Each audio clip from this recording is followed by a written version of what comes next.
So here's the idea. As part of the Bicycle Transportation Alliance education program, we put on these clinics here and all around the state.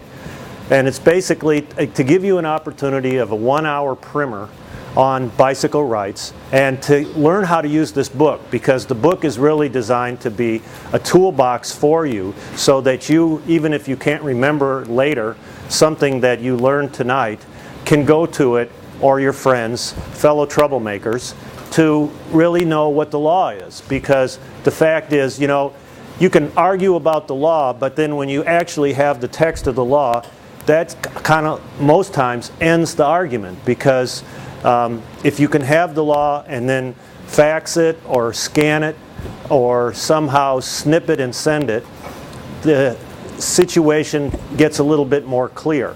And while some of the laws are on our side, unfortunately, many of the laws aren't on our side. Because what happened is that the Oregon legislature has been dominated by the forces of motor vehicles for a long time. It's in the last 10 years that organizations like the Bicycle Transportation Alliance, the Willamette Pedestrian Coalition, have teamed up to try to represent our interests. So it's not just the Trucking Association or the AAA that gets heard when there's a bill. And in fact, we've even come up with a few bills, and we'll talk about a few of them tonight. But nevertheless, the fact is that there are still some nasty traps out there in the law for bicyclists, and we regularly get caught up in them. The problem is that unless you're like a bike law geek, there's not a very easy way to find out about where those traps are. So we're hoping that tonight, in this about 50 minutes that I'm going to be talking to you about the law, we'll give you sort of an overview of those things, and then the book will give you some detailed information if you ever want to look at it later. I'll also, at the end of this, for some time, be willing to stick around and answer questions that you may have. And the idea is that if you could hold your questions until the end, I'll answer the questions that you have. And the reason for it is that I'm trying to get a lot of information to you tonight that I want to cover. I'm going to run out of time, I always do. So if you wait for the end till your questions, I'll answer your individual questions. And then those of you who want to roll, fine, you can go ahead. Others, if you want to stay and listen, and that's fine too. So I told you this is the mother lode here of the bike culture, because the Bicycle Transportation Alliance truly does attempt to represent our diverse culture. And if you're impressed with some of the things that you've seen and heard tonight, and you'd like to join the BTA, if you take a look in the book, you'll see in the beginning pages a printout that allows you to join, and there's no charge for this. We normally sell the book for $10. If you want to give a donation to the BTA for the printing, that's fine. The book's a collaborative effort between a whole bunch of folks, including our office, to try to put information into your hands. We sell it for $10 and we donate the money to the BTA.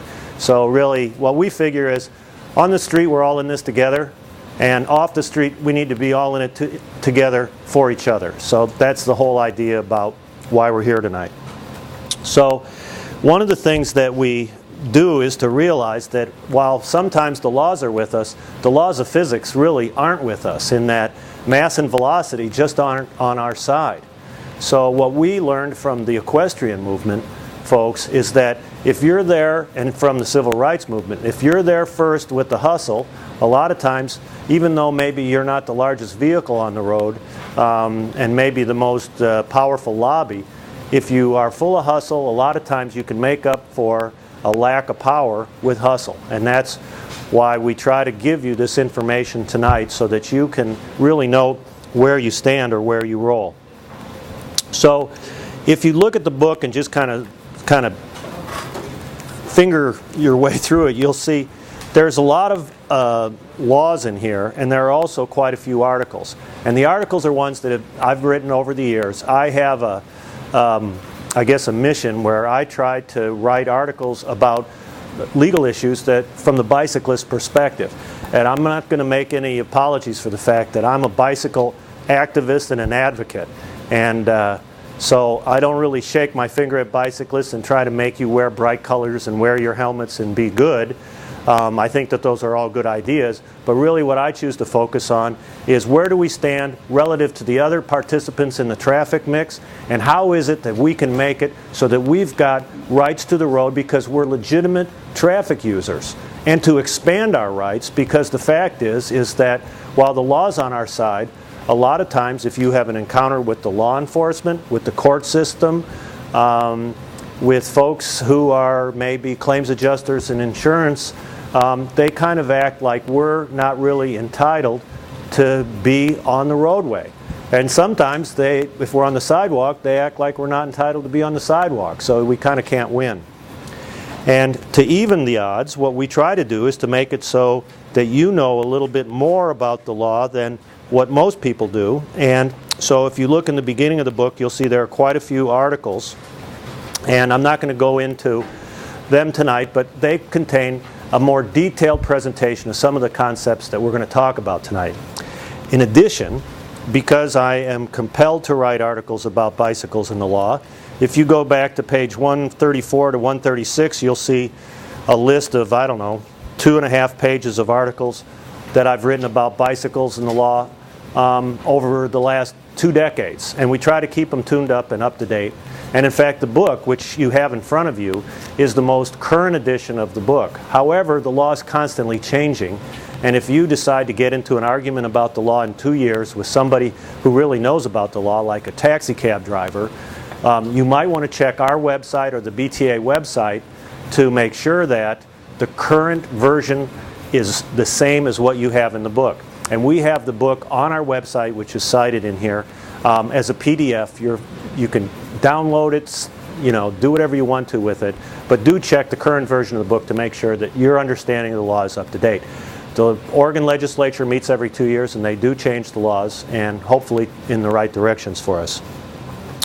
So what I want to do is to give you a working relationship with this tool.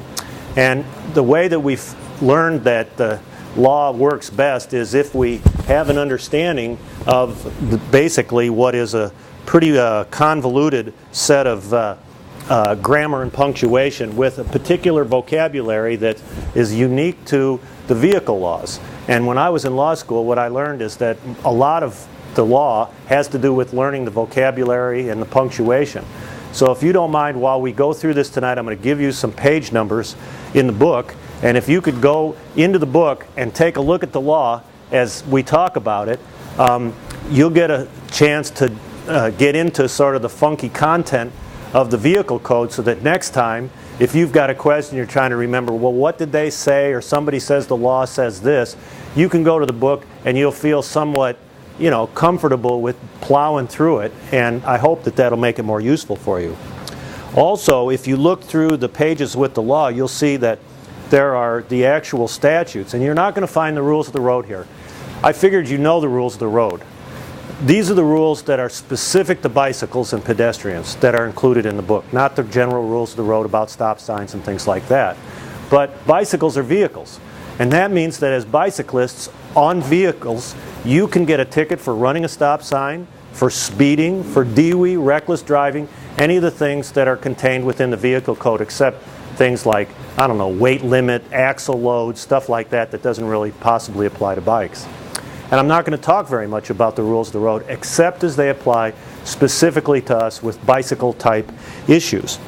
And if you look through the laws, you'll see that there are these gray boxes next to the laws, because these aren't the laws as I would interpret them. These are the actual funky text of the law, the exact way the law is in the Oregon Revised Statute volumes. But the gray boxes contain parentheticals that I wrote to give you a heads up about what I think is particularly good, noteworthy, or particularly bad about a particular law. So it's like my guidepost about what's going on with the law. And what the fact is that with the law, what you will find is, like with most things, if you want a soda pop, you put the right change in the machine. If you want the right result when it comes to the law, you got to know the lingo. And so the lingo is that when you talk about the law, since they all have numbers in Oregon, the numbers make the lawyers know this, the numbers make no sense.